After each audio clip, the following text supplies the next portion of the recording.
Muy buenos días, alumnos del segundo B de secundaria.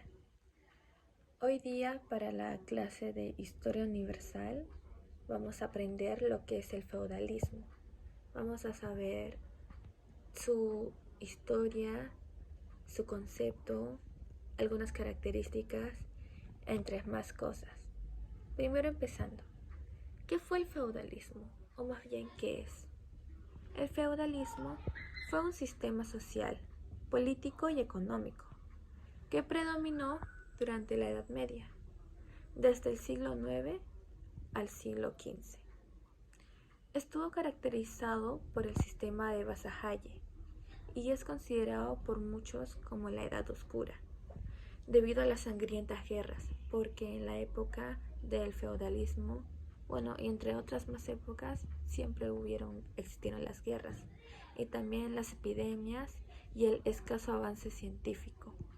Algunas de las características del feudalismo es que el sistema feudal fue la descentralización del poder, ejercido a través de nobles organizados en feudos, que tenían una relativa independencia del monarca, pero que estaban supeditados a su rey con estrechos lazos de lealtad.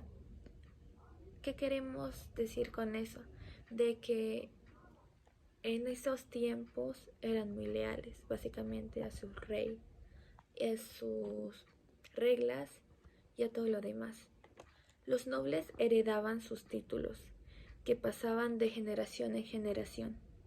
Ahora pasaremos a la idea importante, que era el feudo.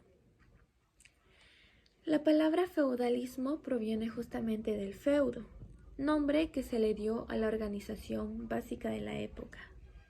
El feudo, más que todo, era un contrato entre dos personas, el señor feudal y el vasallo. ¿En qué consistía este pacto? Este consistía en que se establecían relaciones mutuas. El vasallo recibía algunas tierras donde habitar y protección militar, a cambio de una relación de dependencia con el señor feudal. O sea, iban de compromiso en compromiso, contrato en contrato, básicamente. El vasallo debía administrar la tierra y tomar las armas en defensa de su señor en caso de ser necesario. Básicamente tenía que protegerlo. Además debía pagar tributo de su cosecha y producción. Dentro de esta estructura también tenemos a los que son los campesinos, que eran ellos básicamente que trabajaban la tierra y estaban bajo el dominio total del señor feudal, por lo que no eran básicamente personas libres, no podían decidir ellos por sí mismos, tenían que primero dar consentimiento, o sea que el señor feudal les dé su consentimiento para poder empezar una nueva cosecha y cosas como esas. También durante la época feudal, la tierra era garante de dinero y por lo tanto la posesión más preciada, o sea que administraban demasiado dinero. Con eso, con las cosechas y todo eso, podían generar ingresos, o sea, demasiado dinero. Y también las actividades económicas eran registradas y consistían principalmente en la agricultura, justamente de lo que estoy hablando, y en la producción artesanal. Ahora que ya sabemos qué es el feudalismo y qué es el feudo, ahora pasaremos con el origen justamente del feudalismo. El feudalismo surge en primer lugar con la decadencia del Imperio Romano, que al perder grandes extensiones de tierra empezó a perder influencia sobre los pueblos. O sea que en varios pueblos había mucha decadencia, específicamente. La inseguridad, producto de las constantes invasiones bárbaras, porque en ese tiempo los bárbaros habían, después de la decadencia del Imperio Romano, los bárbaros digamos que se aprovecharon de esa situación y empezaron a ir por pueblos atacando, llevándose cosas entre dinero, agricultura y entre otras más.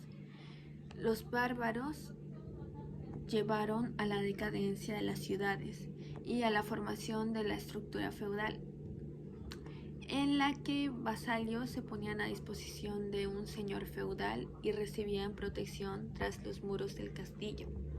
Ahora pasaremos con algunas características principales que justamente ya hemos tocado en el tema, pero aquí son más resumidas.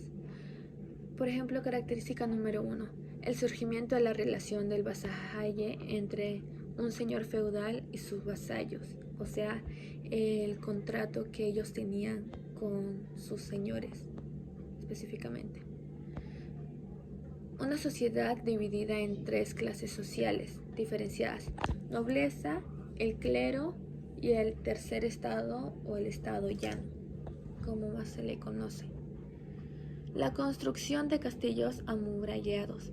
En esos tiempos ya empezaban, digamos, a ser más modernos con respecto a sus culturas, así que implementaron castillos amurallados. También una economía basada en la agricultura y ganadería. Como ya lo había explicado, ellos más que todo se especializaban en lo que era la agricultura y con eso generaban ganancias y mucho dinero. También las guerras frecuentes por la incompetencia de los monarcas para hacer frente a las invasiones y la posterior crisis política y social. El poder pasó a estar en manos de los señores feudales, que se convirtieron en los jefes sociales máximos, o sea, los que tenían bajo control a todo el mundo. Ellos debían regular el orden y mantener la paz dentro de su estructura. Impartían justicia, cobraban impuestos y brindaban protección a la población desde el castillo, que fue erigido como nuevo líder simbólico de poder y riqueza. También un punto muy importante es la Iglesia Católica como una gran fuente de poder, porque en ese tiempo el pueblo prefería más ver a cosas religiosas, básicamente. Tenía más potestad en las religiones que en los mismos señores que se encargaban de cuidar el pueblo. O sea, a ellos los veían como una posición humana, básicamente. Así pasaremos con las clases sociales. Durante el feudalismo, las clases sociales eran estáticas, es decir, era un sistema social cerrado en el que no existía la movilidad social, sino que la sociedad básicamente se dividía en estamentos dentro de esta estructura que era piramidal, como la nobleza, el clero, el tercer estado. Se dividían en 3 partes básicamente. En la nobleza, que estaba formada por la realeza, los señores feudales, tenían la mayor parte de las tierras y el poder político. Se solía acceder a este estrato por linaje. El clero, formados por religiosos que representaban a la iglesia y cumplían roles políticos, educativos y sociales. Y el último, el tercer estado, formado por la mayoría de la población, ciudadanos que no eran nobles ni clero, no tenían privilegios y pagaban impuestos, o sea, gente de bajos recursos. Para finalizar la clase, hablaremos del fin del feudalismo. El proceso del feudalismo que marcó su final no tiene fecha exacta, más bien fue desarrollándose de manera dispar por distintas partes de Europa a partir del siglo XIV. Cosas de su fin del feudalismo podemos encontrar a lo que fue el surgimiento de la burguesía, que muchos historiadores concuerdan que en los viajes a orientes con fines comerciales generaron una nueva clase social, o sea que la burguesía formada por hombres libres pero no por nobles. Un punto muy importante del fin del feudalismo fue la disminución demográfica, o sea, la población disminuyó básicamente, producto de las pestes y guerra, lo que llevó a una baja de la mano de obra disponible, o sea, ya no había gente que trabaje en sus tiempos laborales. Bueno, eso fue todo por hoy. Espero que hayan entendido y hayan captado un poco sobre lo que es el feudalismo.